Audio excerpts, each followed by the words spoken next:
How's it going, everyone? Welcome back to the channel. Today we have a special episode. Doing this podcast style with my good friend Dan Olinger of the Draft Council podcast. Dan, how's it going? Doing all right. Unfortunately, as I've disclosed to you, I blew up my knee playing hoops the other day, so Oh, Dan. I'm on the DL Dan is myself. a But psycho on the court, for those who don't know. So the fact that you've never had a major injury like that is kind of remarkable. Um, I like my Tyron Stokes comparison for you, Dan.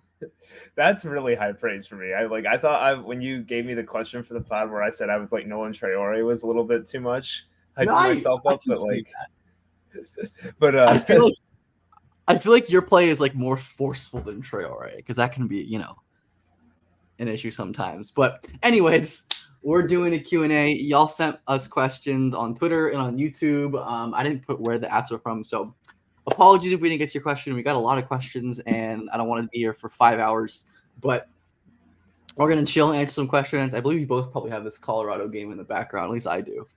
I would like to see North Dakota State win this game. I don't know about well, you. your guy Luther Burden already has like his highlight touchdown, and the Missouri's on pace to win by like 200. So it's a good night for you, regardless. I'm hearing he's bigger, better Jalen Waddle. That's what my sources have told me. I mean, you just keep hearing it more and more. All right. Well, let's get into the questions. We're going to start with one from @IceMelon, who says, how much is there to, or we have two questions about Rocco Zikarsky to start. First one @IceMelon, how much is there to bank on Rocco Zikarsky offensively? Is there any certainty he can generate shots past 12 feet? So, Dan, I'll let you start with this one because you guys just talked about the international guys on your podcast. If you like my channel, you should definitely go check their pod out. Yeah, Dan, what do you think? 12 feet's an interesting distance because like my initial gut reaction is no. I actually don't know if Rocco can like generate consistent shots up there. Like the certainty with Rocco, obviously, and we talked about this in the last show, is that defensively it's hard to think of a safer like defensive. It's just why it's always appealing to pick like a guaranteed good drop bigs. It's like, well, I know he can do that. If like all else in the world goes down, like he can still do that. He does have a nice lefty jump hook. Like I think like when he gets into the post and backs down, like his touch is fine, I think, on those kind of like post hooks and with some of those bank shots. So, and that's not nothing. The fact that like if he doesn't see any help or has someone who's like not a great post defender on him, I think like he can get you like a 50 to 60% accurate shot. Like that's something. But yeah, like it is concerning. I think that just like the touch does seem a little off. And like, I mean, he's shown like handles and like some stuff like that, but only usually against like when he's not playing against the adults. Like when he's playing against like more guys his age, like where it doesn't matter, he can dominate them, but still like he's not like it's not in the NBL like Brisbane just gives him the ball and lets him cook. Like that is not a part of their offense. But he does have so many other additive traits towards other players getting good shots. For him himself, though, I think it's mainly just like he's got a lefty jump hook. It means that he's not a completely like unavailable offensive player, but it's really not much more than that. Yeah, I would have to agree. There's a little bit of touch. It's not like horrible. It's not amazing. I'd say it's about average for his like age and role. I definitely agree that like the best thing is using his handle to set up his shots. Like he can get so damn close to the rim because he has like crazy long strides and crazy long arms, and he's really fluid and flexible. But yeah, like I wouldn't expect Rocco to be taking jumpers. I like legitimately don't think I can. I don't think I've ever seen him take a three in a game, which is not, whatever, but I can't recall him ever taking a three in a game, and like a couple mid-range jumpers I can think of watching him. So yeah, probably not outside of 12 feet, but we have we'll lead into our second questions, which is also related to Rocco. This is @time_lapse_master says, how do you value low minute high production guys such as Rocco, NBA Jonathan Isaac, or NBL Alex Sarr? At what point is the minutes sample too minuscule? I think that's an interesting question that like it's definitely different answers for like projection for like a guy like Sarr, Zikarsky, or like, how good do we think Isaac is despite not playing minutes? I think generally I think I tend to buy that guys who are really impactful in low minute samples will translate that up at least to some degree. unless there's like very obvious like conditioning issues. Like I think of a guy like Donovan Clingan, who his freshman year at UConn was like really impactful defensively, but he played like 15, 20 minutes a game, and everyone's like, is he going to be able to maintain this level of impact playing a starter's load? And look, of course he can. But generally, I think, like, I don't know how I feel about this for evaluating like NBA players, but for prospects, I tend to lean on the more like optimistic side that they can translate that impact to a higher minute role, unless there's any like obvious reason that they wouldn't be able to, like conditioning or something. Yeah, it was weird when I read the question because I was just wondering, like, does it just mean in a pure vacuum? Like, because that's like NBA players who are like just projecting them as prospects. Because like they're, like, I mean, the peak like NBA examples, like Prime Boban, like was a very good player for the 8 minutes he played each game. Like he was really good in those 8 minutes. He couldn't do much more than that. But like there is a value to like being able to dominate in that short amount of time. I did go to like Barton, like tried to find like other low minute percentage guys who were drafted. Like we got Derek Whitehead, Dakari Johnson, Zach Collins was a good one. Zach Collins was the sixth man on the Gonzaga team. And while I wouldn't say Zach had like a perfect NBA career, Zach I also don't think is a bust. He's a fine outcome for what was like the 10th pick. And that's like a guy who was also sixth man on that team, right? Yeah, like there's just there are Pat Williams is a sixth man at Florida State. Like there are examples of these guys. I do think with someone Jonathan Isaac's a good parallel in the sense that in order to like once you're at the higher levels to really be that high level impact, you have to do some like one specific thing at like a truly elite level. And it's really just the health that keeps Isaac off the court, but like still like just the fact that Jonathan Isaac's like 20 minutes a night defense is that overwhelming. It's like not just like, oh, he's good at this or it's like, no, he has this one specific thing he can really do, and it really changes how they play basketball. Like, and I think for someone like Zikarsky, if he gets good enough at like drop coverage and rim protection, that he basically like changes the other team's shot selection completely in the 10 to 12 minutes he plays. Yeah, that's really important. Like, I think you'd probably like it if you could see just more, just because it's more interesting that way. It's easier to read with a larger sample. But I think that if you're like looking at those smaller samples, seeing like one outlier skill that kind of changes how the team plays, even if they have other limitations, is like a big thing to look for. Yeah, no, I definitely agree with that. And I think in the case of like Rocco, he played, I think, his first NBL Blitz game, which is insane, the other day. And like, I think he played 20, like more minutes than he played in any game last year, and he looked good. So I generally think, like you're saying, like if these guys do something special enough, like, or like, unless there's like some reason, right? Whether it's like health in the case of an Isaac, or like, conditioning, or just, stuff like Boban, guys who just aren't as consistent. But anything else to add on this question, Dan? No, I don't think so. It's a good one, but it is one where I think there's also like, you can tell it's a good question because I think there's probably some NBA evaluators working for teams who ask themselves this sometimes. Like they probably have to ponder this too. Like how do we value like the low minutes versus the production kind of stuff? Like it's just always a balance. Sure.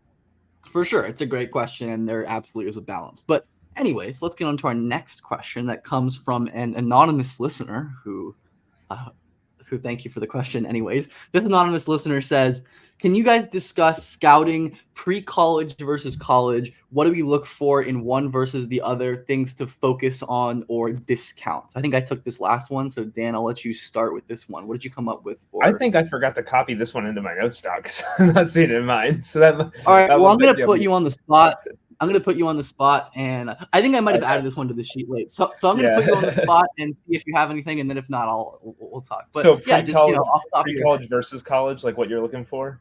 Yeah. Mm-hmm. What are some of the differences and things you're looking for, things you're discounting, things you're maybe valuing more?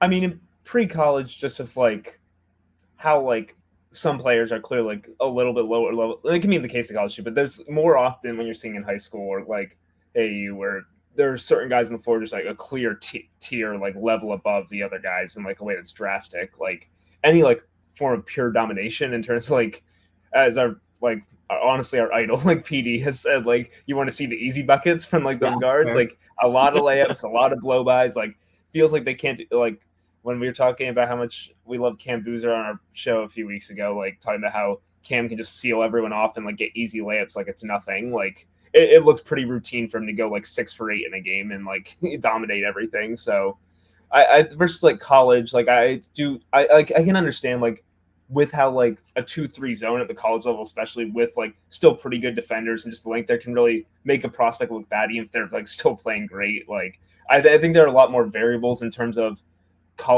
if your college team is not set up for success, there's a much bigger chance you run into a college team that like opponent that can like kind of mess up that prospect. So it's like kind of you have to read a little more into situations there, and like obviously you have to read the situations at high school too. But like unless you're playing like Montverde, like most of these other prospects on the other team should be able to still dominate pretty easily, you know, like unless they're facing a team. Again, Montverde's the rare exception where they have like 5 D1 starters on their starting lineup. Like that doesn't usually happen.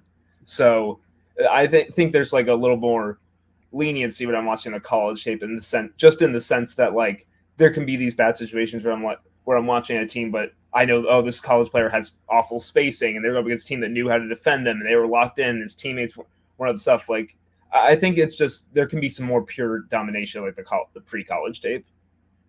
Yeah, no, I absolutely agree. I think that's just like the dominance heuristic is a real thing.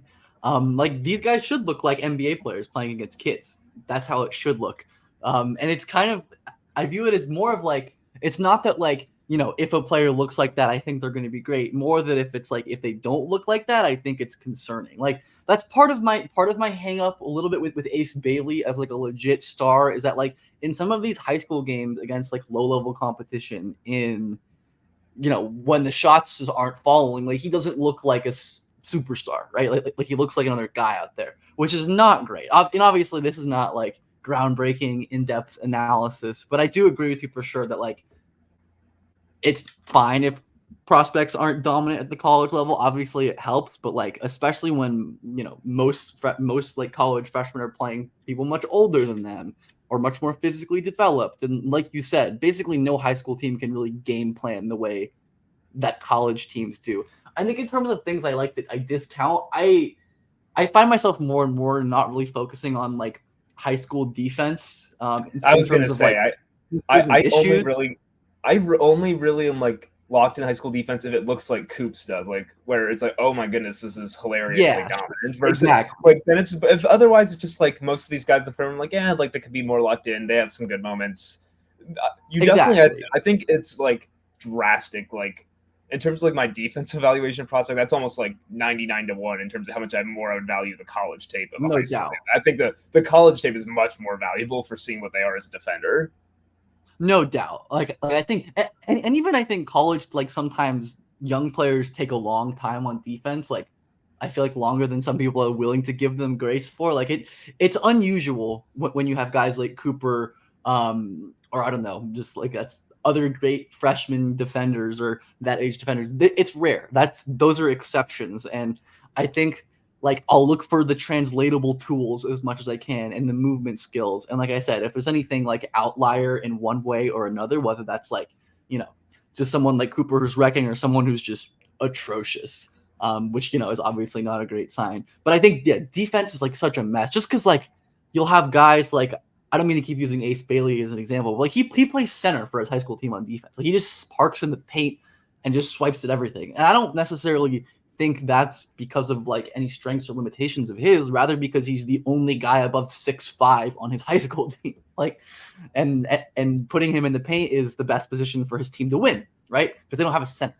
So I think defense is really, really hard to evaluate at a high school setting. But yeah, I think those are good. And I think evaluating defense in the college setting is a lot more applicable, even though I do still tend to be more lenient for younger prospects. But for guys who are like 21, 22, 23, I definitely I'm generally harder on my defensive evaluations because like that's the point where I think players should have a lot of the stuff ironed out that they generally don't. But yeah. I didn't have much else to say about that one.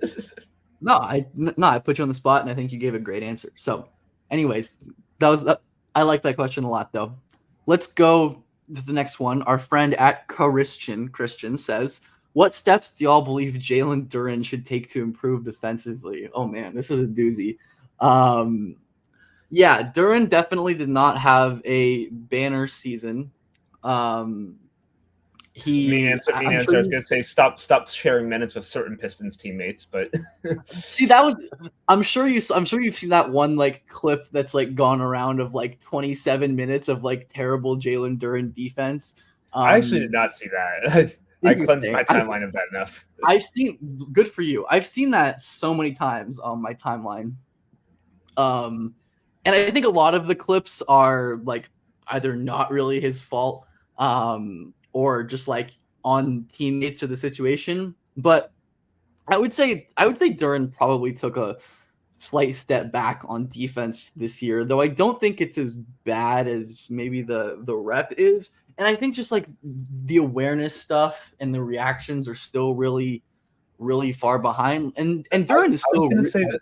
I was very gonna young. say the awareness and the reactions, because like when I tried to like watch some of it, I think he needs to be more aggressive rather than passive on defense. I think there's so many like possessions where he's defending pick and roll, he's just kind of standing back and like doing what's nominally right, but like as someone who like watches every Sixers game and it seems like Joel Embiid will just do like go through the motions. Like the difference is Joel is 7'2", like and nearly 300. Like when you're that big as a center, yeah, if he just stands near the rim, most people miss the shot or don't attempt it. Duren's like 6'9". Like that's a significant gap. And when you do not have like that overall, he's an undersized center essentially. Like you have to play like a little more aggressive, a little more like I'm gonna go take that shot out of the air. I am going to bump this guy here. I'm calling this like there needs to be a little bit more like Duren realizing like the defense is on me. I am the rim protector. This is like I have to like kind of move here like because I think he knows what he's doing. Like he's like in the right spots. He's not messing up coverages. He still has good plays, but I don't think there's like as much of a playmaker aspect to how he's wired right now, which I would like to see more of him. And the numbers would back that up. His steal and block rates both dipped from his rookie season this year. And I think it was just, like I said, kind of a mess. The pick and roll coverage very much was not perfect. I feel like he could definitely improve like his hip flexibility so he can change directions more quickly and cover stuff. But I do think it's important to remember one that Duren is extremely young. He doesn't turn 21 until like November at some point. Like he was like the youngest player in his draft class, and he's younger, and he's going to be younger than a lot of rookies this year. So the time scale definitely, I still think like he deserves the time to prove that he can be a useful defender. I think like the fact that the Pistons just played some of the most like demonic war criminal defensive lineups I've ever seen. Like when Duren made mistakes, you very rarely saw like help defenders cleaning up his mistakes, where I think that can maybe make his mistakes a lot more visible, right? Just because a lot of times players will make mistakes, but they won't really, people won't notice or care because there's really good help defense or something like that. But there are some still really impressive moments. I think his like the point of attack defense for a big is like quite solid to good already. Like such a freaky mover in terms of like how quick he can be laterally and how strong he can be and how he can use his long arms and stuff. But yeah, I would just say like I wish I had like a more in-depth like specific thing of like, he really needs to improve this one pick and roll thing. But I think just like being more aware and attentive and not just being so reactive at times because of like how terrible the defenses around him is just going to help a lot. And I think you kind of bet on these talented young players to figure this stuff out, at least to some extent, especially when like I think Duren's offense is still like probably under discussed about how interesting I think it can be. Like I think he kind of quietly had a really solid offensive season. That just it was the Pistons, but yeah, I'd like to think that Duren just like with time, but the main things, yeah, just like the awareness, the reactivity, all of just like the playing center stuff, which I guess isn't great, but like I said, Duren has never really played with other good bigs, right? Like I feel like the best big he's ever played with is Derek Lively in EYBL, but since then it's just been nothing in terms of like help defenders and other big infrastructure. So hopefully the Pistons are like functional enough to. They won't make a shot, but the Ron Asar Duren lineup defensively, well, they'll figure. Yeah. Hey, neither team will score. It'll be fine. That's gonna be those lineups are gonna be quite the lineups. But yeah, I think anything else you want to say on Duren? I think we hit on decent amount of those. I almost made a joke about like when you said like you don't have anyone behind you to help. I was like, yeah, Jalen Brown can forget who he's guarding, and it doesn't matter because he plays for the Celtics. And it's frustrating they have to I've got this so many times. The Celtics best players are admittedly very great, but I'm also like, dude, like, why do the Celtics get to have so many good players? It's not fun for me. Life of a Sixers fan, unfortunately tough. Anyways, let's move on to this next question from at Jed Kyle 5873. Thoughts on the future evolution of player archetypes from a role player perspective and skills / different play styles that evolve the game. Did you have anything here?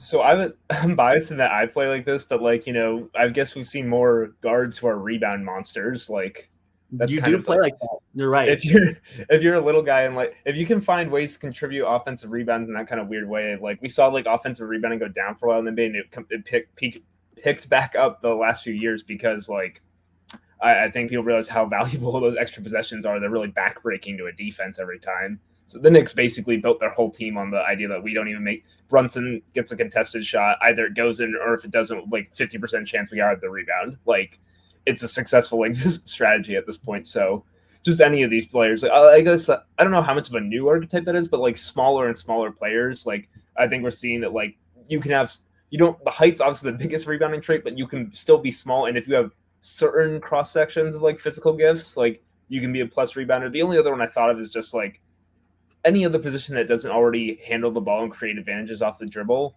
already, just further down the line being able to do that more. Like just because I think we like people like to say that like shooting's the easiest thing to slot into a team. That's usually true at most levels, but I think that in the NBA, like we've seen like unless your shooting's like truly like wild movement shooting that's dynamic, it's like actually a little bit harder to fit static shooting everywhere a little bit. Versus if you can create with the ball in your hands, like you can probably play in any lineup if you can do something with it. I was gonna say like a good example is like people think of Jose Alvarado as a defender. Jose Alvarado like is a fine defender. I think he is much more important to the Pelicans as an offensive player. Like with how he kind of sparks their offense with some creation juice, with how he kind of attacks the paint and gets their team moving. I think he's actually a better offensive player than a defender. But just any guy who can like create with the ball in his hands. I think the Alvarado point is good that like because the Pelicans run their offense through a bigger guy, you can afford to have your guards do other things. Like traditionally guards have to be the guys with like the ball in their hands, your initiators. But, last 10, 20 years, there's more and more of these bigger wing size initiators, obviously, Durant, LeBron, Luka, but even coming into the league, right? Cooper, Boozer, Debansa, all these types that, Paolo, of course, Scotty Barnes, Franz, Cade, all these guys who are jumbo initiators that I think open up room for more like off-ball small guards. Like I feel like Reed Shepherd is kind of a nice example of like a very modern type player because like he can still be awesome in the right situation on a team like the Rockets who have a very kind of non-traditional roster construction with a big who likes to bring the ball before and handle out of dribble handoffs and stuff. And then I think the other thing, which kind of relates to your point as well about handling and creation, are these like connector bigs that I've kind of talked about a little bit over the last couple years, where I feel like the connector label usually gets thrown out for like wings that can't really create, but are like good passers and shooters. Or I think we're seeing a lot more like of these connector bigs, right? Like teams are running their offense through bigs more than they have in quite a few years. Like the straight pick and rolls are down, and like having bigs who can really dribble and pass and make decisions are just like a huge value add, right? And you see like a lot of these great teams, and of course it's not everyone, like some teams run through a more traditional perimeter initiator, like your Luka types as well. But like Boston has Al Horford, and Porzingis is a very capable guy on the perimeter. Like there's a lot of these teams, and I think even part of what we saw your boys in Philly do with Embiid as like a high post operator, right? Obviously, I don't want to reduce Embiid to a connector, but I think if you can have these role players, like I think guys like Olynyk is so like supremely valuable. Kelly Olynyk's a really good one, just because Kelly, you can give him the ball and he can bring it up. He can run your offense for a few you can never have enough guys who are like capable of running the offense for a possession. So you could have 5 of them out there at the same time. Right. the bar to like be like a playable guy off balls, like you just have to not be like the worst shooter you've ever seen. Like that's about it. Like it's not that high of a standard. Or even then, Yeah. like even if you are like Josh Hart's not a great shooter, smart cutter, well timed other things, like figures it out still. Like if they can put the ball in your hands, you can dribble it in a way that the defense cares about, that they think have to defend you now. That's like you can hang on the court. No doubt, absolutely true. And I think a lot of teams as well, because of this, like another interesting thing is like teams getting more rim protection from non-bigs so they can kind of afford these more non-traditional players. Like I think a team like the Rockets is a great example. Not the Sixers. The Sixers are trying the rare no fours experiment, which honestly they have other rim protectors. Not every team, but like Houston, like I think I charted this the other day. Houston last season was the team that had the least percentage of their blocks come from their centers, and they were a good defense last year. They were a top 10 defense. So looking for these like guys where all of the best non-big defenders in the league pretty much are plus rim protectors, whether that's at the guard spot like Caruso, Derek White, Suggs, Holiday, and then Jaden McDaniels, Herb Jones. Like I guess like OG's like the only one that's it's not like he's not like a crazy rim protector. I was going to say his defense isn't talked about the same way. I think it's part of the reason why is that Matisse Thybulle's a very good perimeter defender, but he's never much of a rim protector. Like he's actually good at blocking shots on the perimeter, but he's not that good at the rim. He never really did anything to spook people. So yeah, like it just kind of shows like Matisse is still a plus defender, but like he's not that echelon for that reason. Yeah, so my favorite in vogue like role player archetype is definitely like the 3 and rim protector, like a guy like McDaniels, or theoretically if Jonathan Isaac keeps shooting the ball well, or like even I think a guy like Noah Clowney could develop into something like that. But yeah, that's kind of all I have. I think that was a nice little discussion about these, where the game is going. Anything else you want to talk about here? I was just gonna say 3 and rim. What's scary about Cooper Flag is he's 3 and rim protector and like primary handler. Like it's pretty freaky. He is pretty freaky. That is, I was gonna say Cooper is like at worst that like giga 3 and rim protector archetype for sure, which is just so valuable, right? Like 2 of the most valuable skills. Everyone knows how valuable shooting is, and like non-big rim protection, I think is just gonna continue to be more important as the game continues to space out. It's like, you need it's like your big is going to be away from the basket if you're playing the Celtics. It's just how it goes. So you need other guys to be able to do that job at the rim, and that's what the best defenses can do. Even look at a team like Dallas that had Derek Jones as a really awesome weak side rim protector last year. So cool. Let's go to our next question, another philosophy type question from @WilliamLopez3787. What do you think are the hardest skills for a draft prospect to develop after they have been drafted? So this is definitely a good question. And my biggest broad answer is not a specific skill, but just like elite special traits, right? Like I think the NBA is good at raising the baseline of a lot of things, but there are some things I think most notably that I think of like feel, pretty much like the feel playmaking stuff, that when it comes to like the elite special guys, you either have it or you don't. Like I think Jalen Brown is a great example of a guy who like you can get him to the point where his feel's not like so problematic it's a negative like it was earlier in his career, right? But he's never going to be a guy who's like a huge plus passer or a plus decision maker. Like there's always going to be certain issues. Although like credit to Jalen, I thought this was definitely his best passing season this last year, and like he still had some really, really nice play. Again, it's all like it's a chicken and egg situation. The Celtics, where like everything's better because their system's so perfectly optimized at this point, where it's like it makes it easier on them. But they take advantage of it, so that's part of it. I don't want to make everything I do like a referendum on handle. Like when it's talking about skills, like I'm like, because that's the one where I'm like, you can get some guys to be some better shooters. Like it takes, but we've seen it plenty of times. Like, and even playmaking, like I don't know how much of it's feel, playmaking, passing, however you want to categorize. But like I've seen guys like Joel Embiid and Tyrese Maxey both came in as like with some passing issues, and like, but they're not perfect, but like they figured it out. Like Joel is like watching Joel rookie year to now, like as a passer is like miles ahead, like in how he reads the game and sees everything, how much more comfortable he's with double teams and understanding how he's going to flow out of it and stuff like that. So just because when you're that dominant of a scorer, you kind of get so many reps.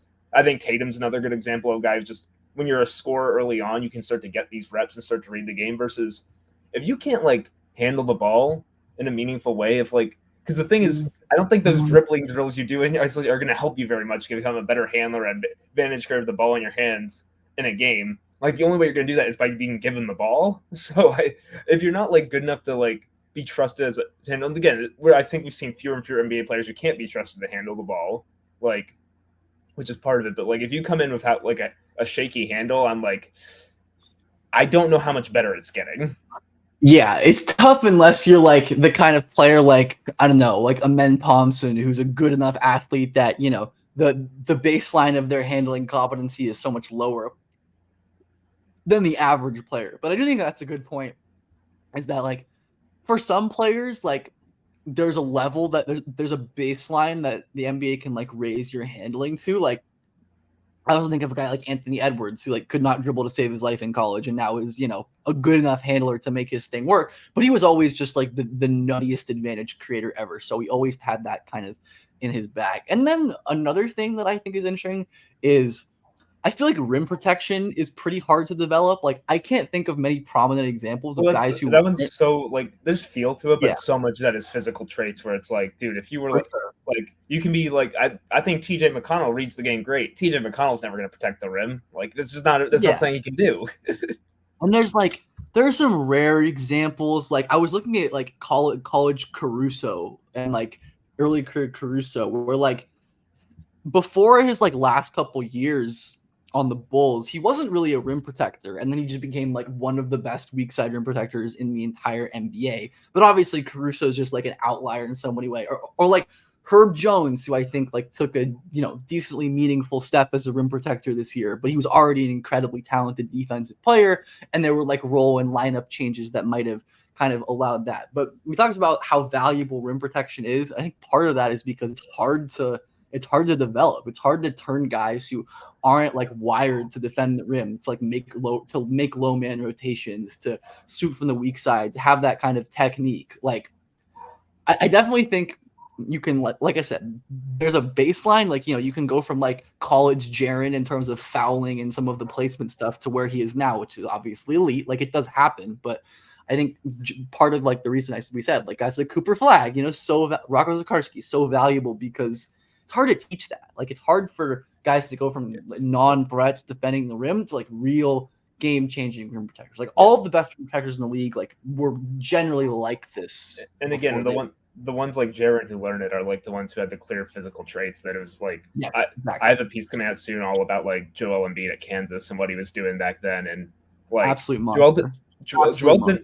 Joel didn't always know what he was doing. He also like had several positions where he like jumped over a 6'6" dude and like swatted the ball into the third row. And it's like, yeah, as soon as he figures this out a little bit, like he has all the talent. Like, so it's just like, margins there. It is such a physical tools thing. You're right. Like two of the main things, right? Physical tools and feel. That's like pretty much 80% of rim protection, right? So very, very hard to develop. But anything else for this question about the hardest skills to develop post draft? I think I'm good. Yeah, no, I think we covered it for sure. Awesome. Next question. I had a couple people ask about this guy at BossRanker9994, at ClickGoesTheBrick2558. How good is Ben Saraf? For those who don't know, Saraf kind of broke out on the, what was it, like the Eurobasket tournament recently. He was the MVP, had ridiculous numbers. So have you seen any of Saraf? Do you have a strong I've seen a little bit, and I've seen like, because you see like with the team he's used, I mean, he looks good in those clips, but it's also like doesn't look like he's going against anything close to NBA level defenders in a lot of the plays. If you watch about synergy, I mean, but I will say, fun time if you want to watch through all his assists. Like, dude can really pass, really creative. Like he is. There is like we said, there is a level of domination, or like how he's like playing, which if I don't think he's going up against anything close to an NBA level defense, or even like really a college level defense, sometimes I would like to see him destroy it, and he does that a lot of times, so that's pretty good. For sure. I think he's one of those classic lefties where whenever there's a roller deep, he is always looking for wraparound passes with the left hand, like to get around two defenders. So he does have very aesthetically pleasing passes. He's a very aesthetically pleasing player. I will say that. And seeing the shots, I am worried about like that's very close to a set shot on like his threes, and at his height, like he's taking a little while to get it off, which it's not great. Like you're probably gonna, if you ever want to open up those passing lanes at a higher level, you're probably gonna have to be more of a shooting threat than that. So Yeah, no, I absolutely agree. I think Saraf in that tournament was like ridiculously impressive.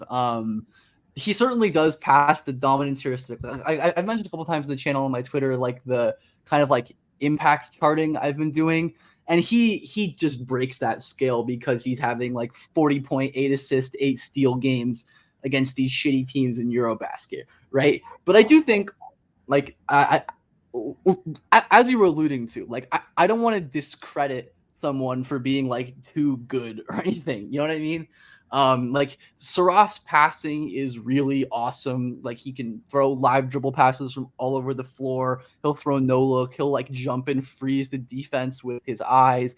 His burst is really nice. Like he can get downhill, and the pull up was working like crazy. And then defensively, like inconsistent, but some incredible playmaking throughout the tournament. I think he's probably worth like a mention in the first round conversation at this point, just based off of how crazy good he was at that tournament. But certainly wouldn't and like. if you don't I wouldn't. if you don't make the first round in this class, like this is a good class, man. Like Yeah. Oh yeah. there's gonna be like how many of the guys from like this year's class would make first round this year? It's like not that many. Yeah. I don't know. Yeah. Honestly, I don't know We're how jumping many. we're jumping back up a level. Oh yeah, no doubt. But I think the shooting is something that I need to see for a larger sample. In the Israeli League this last year, Ben Saraf shot 24.8% on 101 total threes, about a 33-point attempt rate, shooting 66% from the line. So like the touch indicators aren't wonderful. The finishing and the runner stuff weren't great. And he was like sub 30% on off dribble threes, sub 20, like 22% on catching through threes, sub 38% on dribble jumpers. So like good volume on pull up jumpers. Like to me, he's definitely more of like a shot maker than a shooter at this point. I don't know if you agree with that. Yeah, definitely would turn a shot maker, especially that's usually how guys who are given the ball that much lean most of the time. Sure. Yeah, absolutely no doubt. So he's a really potent advantage creator, no doubt. Like change of speed, change of pace, burst, handling, creativity, patience, like all of that is really impressive at this, like, these lower levels. And he did it against good, he shredded Hugo Gonzalez's Spain team. He shredded Kasparis. I think they played Kasparis, right? I think so at least. I But remember at the time. I think so. Like he shredded Traore's team. I think the dominance has me cautiously optimistic, but yeah, like what does Saraf look like when he's not dominating the ball? Can he be a real off-ball shooter? Because to what like you have to be really special to just be one of these like on-ball advantage creators. And then like how good can the defense be against pros this year? He's playing at Ratio Farm with is it Noah a song? Is that what you guys say on the podcast? I heard it pronounced a song, even though it looks like a segue. So I'm going with I a always song thought it was a senge, but based on my limited knowledge of the French language, a song does make sense. Regardless, he's playing at Ulm. A lot of prospects have played there. Killian Hayes last year. How did he turn out? Wonderful. Last year, Nunez and Bakom Dadiav played. So the German BBL is a very legit league. So yeah, we'll learn more about him. He's worth keeping an eye on. Yeah, I think we're both kind of TBD on Saraf, just because like I went back and watched a little bit of his stuff from the Israeli League last year, and he just did not obviously didn't look like the same dominant guy. Like had some moments as a role player, which is very nice for a young player, but if he can continue the way that like he played as a creator into his time at Ulm, then he could go pretty high. But at the moment, like TBD, too early. If this is the only tape we got for some reason, if he had some injury or something, I would probably still take him in the first round. Which, like we said, that's not like an insult, or that's not nothing in this class. Very fun player though. Cool. So that's Ben Saraf. Let's go to this next one. At Big Batista 23 says, who are some returning players that were raw last year, but you think can take massive leaps this season due to tools/skill set and opportunities? I believe I started last time. So, Dan, any thoughts on returners that you think could take a leap this year? It's not the best returning I class. see. I thought of a lot of guys who are raw. I didn't know if they were going to take leaps, but I did.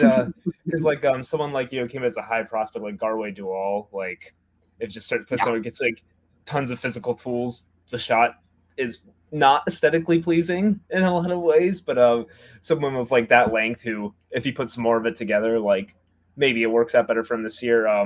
I don't think he's quite a draft prospect yet, but Mackenzie and Baca for Indiana, at least because I at least said like I kept an eye on him and like how do I say this? Like Indiana should not have played him as a 3, and it seems like they're going to do that again. He's a 4, like he's always been a 4. He doesn't have the handle or like the advantage creation, but like he shot like 33% from 3, but I think I like split it like at halfway through the season. He shot like closer to 40% in the second half of the year. He just started terribly, so I think he's like, honestly a decent shot. Like, and I think he rebounds really well. Like I think he has some interesting stuff as like a 4 if they play more like that. But from what it seems I've heard from IU, like it's gonna, at least from seeing the IU team construction, I think he's going to be playing the 3 again, which is I want him to play the right spot.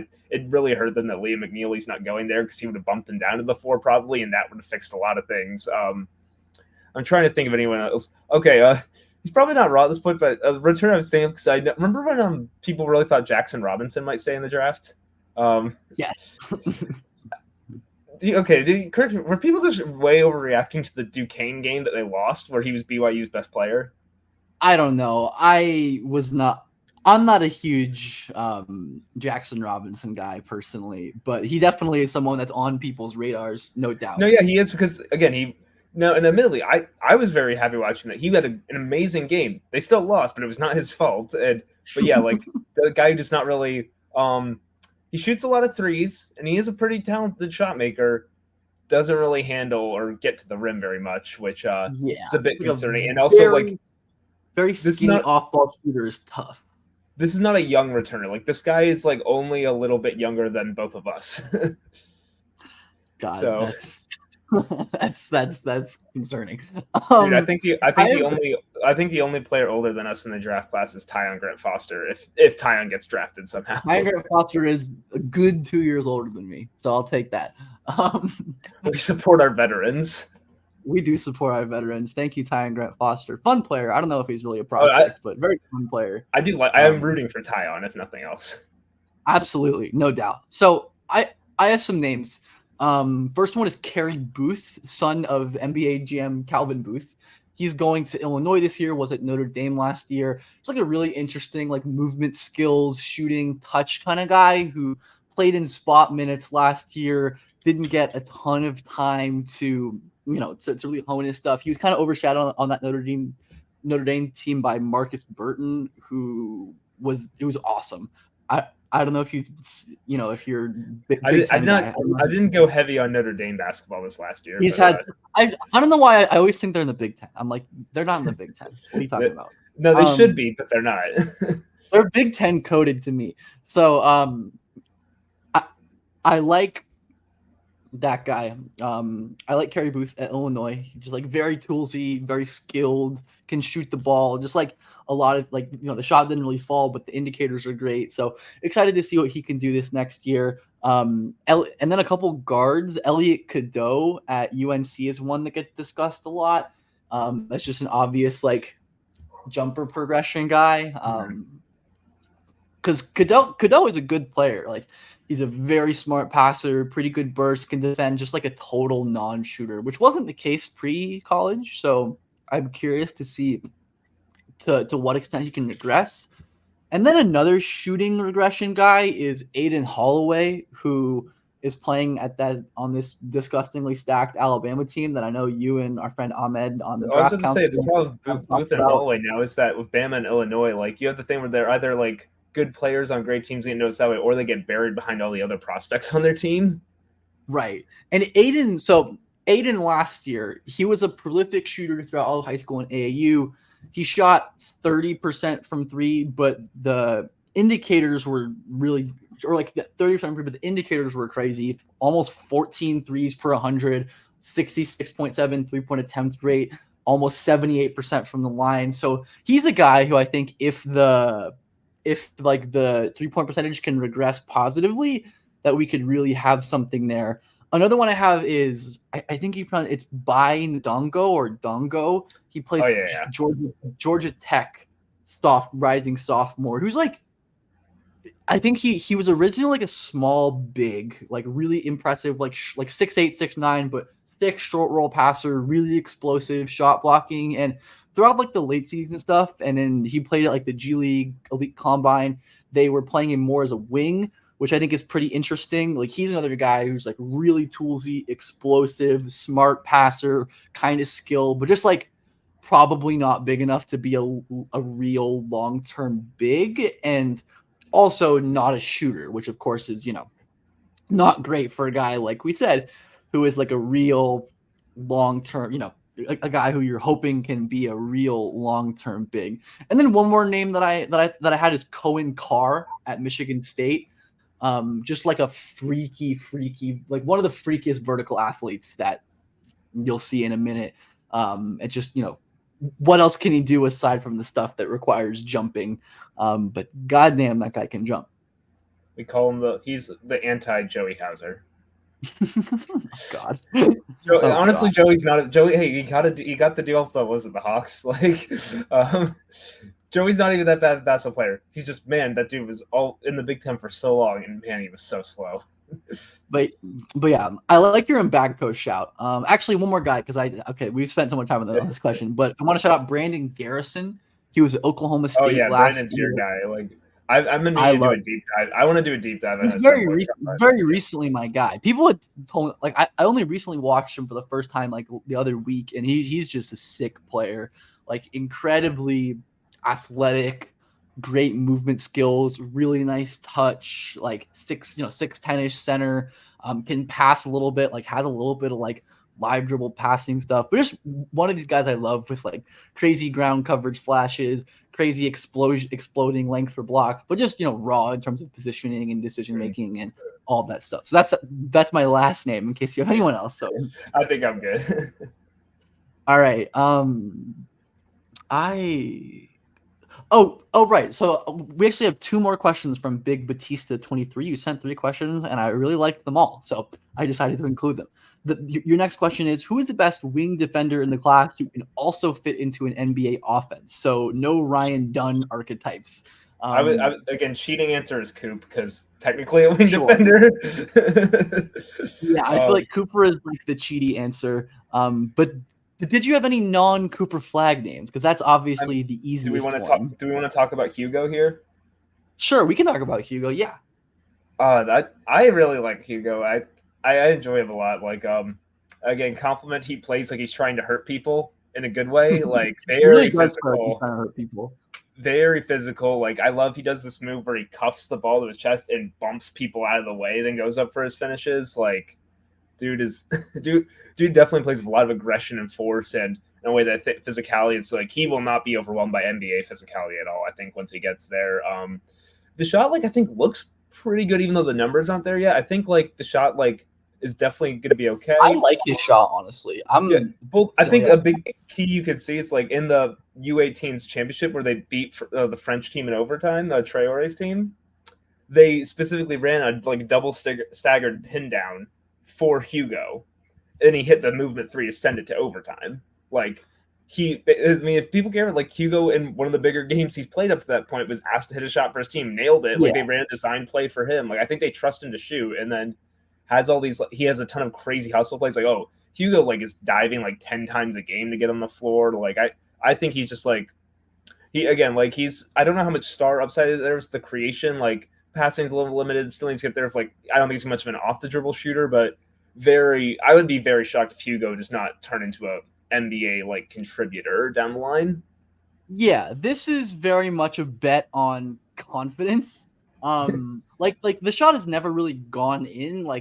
So in 118 career games in the Cerebro Sports database, they have him at 26% from 3, with actually pretty solid around 40 40 3-point attempts rate with 77% from the line. So decent enough indicators. And like you said, like the versatility, like you don't really see guys who shoot 25% from three, like take threes off movement like Hugo does. You don't think they would you think they wouldn't let him do that if they thought he was a bad shooter? Exactly, right? So I agree with you that Hugo is probably going to end up being a legit enough shooter. And like I said, I very much agreed with you guys on your international podcast episode of the Draft Council, where you said that I'm pretty sure you were the one who said you thought that his range of outcomes is very narrow. And I definitely agree with you on that. I think Hugo kind of like is who he is. He's going to be a great wing defender with some complementary offense stuff, and that's totally okay. So that's Hugo Gonzalez. I certainly agree. Any other guys who you had as wing defenders in this class? So he was my main. He was my main one. If you got one, you give it a shout. Yeah, he was also the main one that I thought of too. I think a lot of like the wings in this class, like it's very like Noah Asenge. Offense is the big issue. A guy I really like, Solomon Washington at Texas A&M, who I think is one of the more underrated players in the country. Freakish defender, but very raw offensive player. The only other ones I had were Jameer Watkins at Florida State and Nick Clifford at Colorado State. Watkins is just a monster at the point of attack, like freakishly strong, explosive, compact, kind of 6'5-ish, 6'6-ish. He looks like a Leonard Hamilton coach defender. He really does. He looks like he can play defensive end. I'm sure if you stood him next to Jared Verse, you wouldn't be able to tell who is the real, defensive end there. And like, he's a really nice passer. He's like a solid enough shooter. So I like him a lot. And then Nick Clifford is the other one who's not as good of a shooter, really skinny, but just like an incredible mover, like can do the thing where he like detaches his torso from his lower body and like turn and chase with guys while still keeping his torso upright. It's really awesome to watch. And then just like a phenomenal passer, like can really run pick and rolls, do like connective passing stuff. So those are the other names that immediately jump out to me as like the potential defense first wings that I think could maybe hold up on the other end. And then one more sleeper, I'll go with KJ Lewis at Arizona, who was really impressive defensively. I don't know, like this is kind of like pushing the definition of wing because he's like 6'4", 6'5", I think. I was about to say, like is VJ Edgecombe gonna like guard up at Baylor or like stuff like that? Yeah, right. So like we push the definition of wing, but like Lewis, crazy good off-ball defender, just amazing feel and instincts, rotation, explosion, all that good stuff. But offense is more questionable with him. So those are my answers for those wing defenders. And then we have one more question from Big Batista 23. Another great question. Who is the best isolation scorer you expect to get drafted outside the lottery? This is interesting. Did you come up with any? Well, if Alabama's great, Mark Sears is getting drafted. And that was my yep. Tiny, that was my. Tiny, I get all the Mark Spears hype because man, he is fun. That was a really fun tournament run, and he's a really good player for as small as he is. That was the top one on my board. Mark Sears, like 5'11", older point guard, normally an archetype that I just like will always fade. But I think Sears might be like unique enough with his just like godly burst, handle, strength, balance, incredible shooting. Absolutely, Mark Sears is my number one answer for this question. If Bama wins the title, let's say Bama wins the title, Sears has like a 30-piece in the championship game. Could a 5'11", 23-year-old point guard get like drafted top 10? Some team might pull the trigger on it if he's that good. He's gonna look great. That would be so freaking cool, man. That would be so cool. I think Saraf is probably worth a shout here. Obviously, we have no clue where he's going to end up, but I think he's probably worth a mention. Saraf is a really potent isolation scorer. I think Con Knuppel at Duke, depending on where he gets drafted as well. I know you guys have talked about him a lot on your pod as just a dynamic shot maker. And then I think in the same boat, Iowa State sophomore Milan Momcilovic, who's a similar broadly taller, not as good of an athlete, just like bananas shot maker. So those were the names off the top of my head, and then one more I guess would be Marquette guard Cam Jones, who just a ridiculous creator, so quick, explosive, can really pass. Yeah, watching his Marquette tape back, I'm a little surprised he went back. I thought he was definitely. I thought he was the best guy. Yeah, that was. I thought he was the best guy on that Marquette team, to be honest, or like at least the best long-term prospect. He's another guy who's like very low free throw rate, struggles at the rim, but just like crazy burst, crazy advantage creation. So those are all the isolation scoring guys that I had in my mind. Maybe Trey Johnson, if like the Texas lets him isolate a lot. I'll throw that too. Yeah, another one who's probably going to be on like the lottery fringe, where I could. It depends on how his season goes. Yeah, right, like it wouldn't necessarily surprise me. If he went lottery, it wouldn't surprise me if he didn't. So I think we probably have time for maybe one or two more questions. Again, thanks to everyone who submitted questions. If we didn't get to yours, next time we do a Q&A, drop your questions and hopefully we'll get to them as well. I definitely plan on continuing to do these in the future. But for now, at THNFRR says, what happened with Cole Anthony? Was this a case of a miseval in high school, untapped potential in the league, a combo of both, something completely else? Obviously, he's a good player, but not what people expected. I think this is a really interesting question because, yeah, Cole Anthony, for those who don't remember, was like a really high recruit in the high school class of 2019, right? Because he was 2020 draft. Yeah, Cole was a really high-level recruit. A lot of, it wasn't one of these things where Cole was like, one of these fake guys who the mainstream propped up, but draft Twitter people thought was bad. Like, no, like people on draft Twitter, like a lot of really smart scouts who I look up to and trust, like we're very high on Cole Anthony. But I think there's a couple reasons, at least for me, that he didn't translate. And I think one was kind of, at times, like the dominance heuristic we talked about, where like Cole was an older guy. He was like a year or two older for his class and won predominantly with strength, which I think is kind of a red flag that I tend to look for now. Like it's part of how I identified like Justin Edwards as a guy who I thought was kind of, fraudulent when it comes to the, a top 5 picks. Like these older guys who, these older guys who really dominate when it comes to like strength and that kind of way are really important. I also think Cole we talk about strength like being something good for Cam Boozer because Cam's a lot younger than the people he's playing against, and that's why it stands out. It's like he's not supposed to be stronger yet. Right. And Cole also was just like shot the fucking hell out of the ball off the dribble in EYBL and like his last high school season.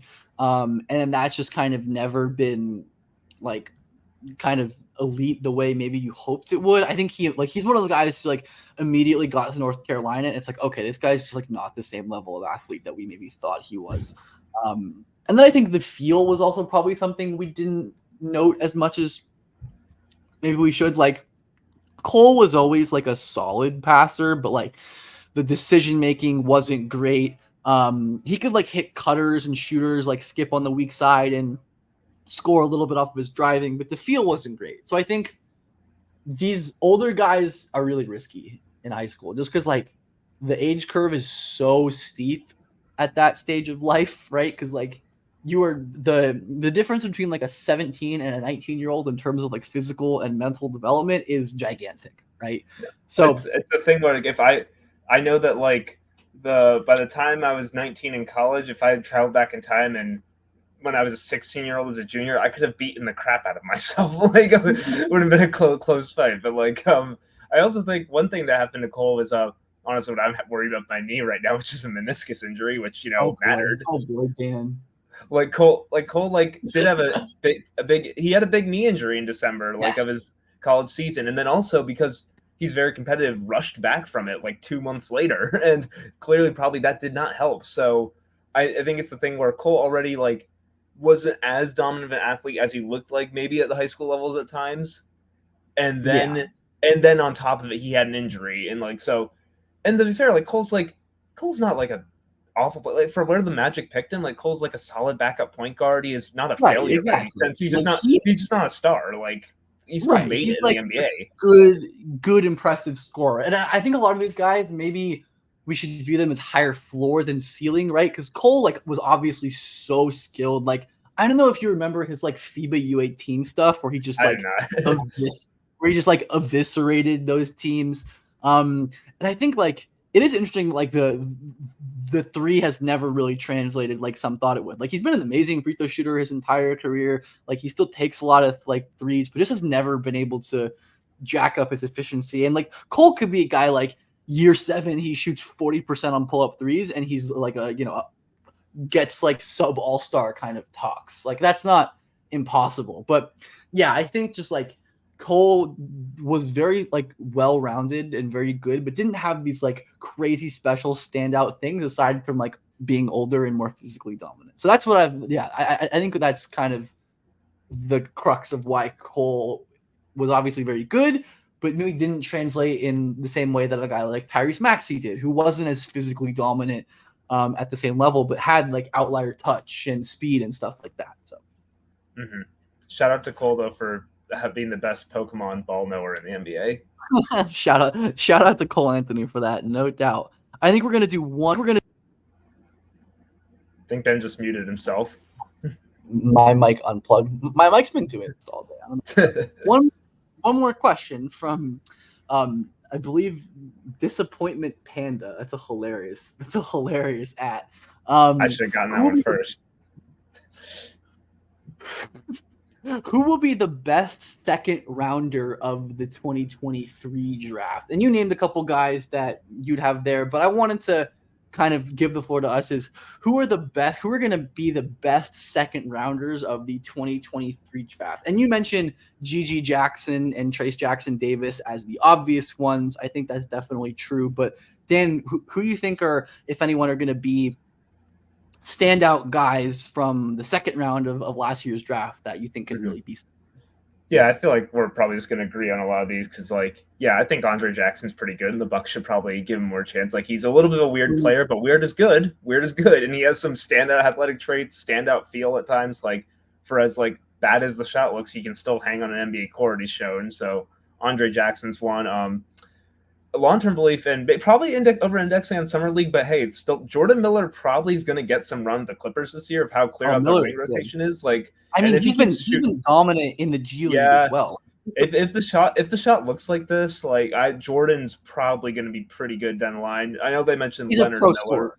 He's simply a pro scorer. I know they mentioned Leonard Miller, who Leonard again like Andre too, a different kind of weirdo, but a bit of a weirdo on the court in a good way, and like. Yeah. How he plays, like, so I think he's definitely one to throw out there. But like, yeah, I mean, Trace is like, if you're going for a safe pick, like Trace is going to be in the NBA for so long. Like he's a stamped center pretty much at this point. Also went to Tumani Kamara just because capable defending wings like have a spot in the NBA. And they mentioned right now.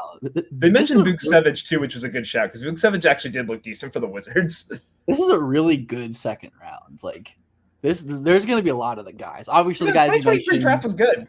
It was a very good draft. The first guy on my list was Leonard Miller. I think like has some of the most unique offensive traits in all of the NBA. Like 6'10" with the craziest like movement skills and fluidity and flexibility and just like wonky touch, despite having like crazy mechanics. The shot still goes in. He's still very much a project. Really poor defender. Like. Decision-making stuff, but like, hey, the Wolves seem to be a pretty good development spot in recent history as well. But there's like quite a few guys in the second round, aside from I agree with Andre Jackson. I'm literally just gonna like run down the second round and name guys that I like. Colby Jones on the Kings, I thought had some really nice moments as like a connective, like smaller wing. I think he could be a pretty solid player for them as like a two-way guy. I really like Jordan Walsh, another one of the Celtics treasure trove of guys. Sorry, Dan. The Celtics have so many guys. How is he ever going to get minutes for them now? I don't know. He probably won't, but his defense is so awesome. I got to catch a little bit of his G League stuff last year, and like defense is still just phenomenal as well. You said Kamara, right? Yeah. Yeah, Tumani Kamara just like was an incredibly good defender last year for Portland. Like maybe their best defender last year, unless I'm just like forgetting anyone. I think he was I probably their mean, best I defensive mean, Portland's player. defense wasn't great, so I Sure, the guess bar is pretty. they did have Matisse, but like honestly, was Tumani just better than Matisse at this point? I don't think Matisse was that great on defense last year. He's always going to get his stocks, but like I think the impact is a lot Yeah, I more. think the NBA kind of figured out how Matisse plays defense after a while. Yeah, like I think like Wap Reith had a good season, but I think Kamara is the best Yeah, defender. yeah. Shout out Reith, your guy. I know he wasn't the Oh second yeah, I round pick, love but him. Reith. Yeah. And then a couple more second round picks who haven't gotten to play as much. Jalen Clark, another Wolf, who has been injured his last couple of years. Went to UCLA, ridiculous wing defender, movement skills, length, explosion. The shot looked pretty good this summer at Summer League. So he's hopefully a guy who, like I said, hasn't really played just because he unfortunately has not been able to get healthy at all. But hopefully with some good health and luck, he can end up working out. And that was actually the last guy I had for. Oh, and is Jalen Slauson still on the Kings? I feel like he's not. Oh, yeah, I do not know off the top of my head, but I remember I like think he his might first have. summer league didn't look great, or maybe if I remember, but Yeah, I don't know where he's at. I'm looking at guys who have like Amari Bailey. Amari Bailey's still not on the team, right? Um, I don't think so. I like Amari Bailey. Maybe he can turn into something. But yeah, those are just a big list of all of the second round guys that we liked. which is again to have that many in one draft. Like usually there's like three. There's Unusual. I mean, there's like two or three that were like 2 to 4 that were like already rotation players as rookies. Like obviously Gigi and Trace Jackson Davis and Kamara, I think are the three main ones. But like you said, Vucevic had his moments. Andre Jackson had his moments. Like that's I think like Julian Phillips played a decent amount. Like Julian Phillips did play for the Bulls, yeah. that's like 4 to 5 guys who legit like there are 3 second round like the top three we mentioned like all played over 1,000 minutes, and if you include Ryan Rupert of the Blazers, Yeah. Andre Jackson, and Jalen Wilson of the Nets, those are all guys who played more Oh than yeah, 500. I forgot Jalen Wilson's probably gonna be fine. Yeah, more He's than probably gonna be a 500 player. minutes last year. So yeah, that's a lot of really damn good second round picks. But I think that's about all that we've got. I had a good amount more questions to get to, but unfortunately we don't have all day. Please, next time I do this, send the same questions, send new questions. I'll do my best to get to them.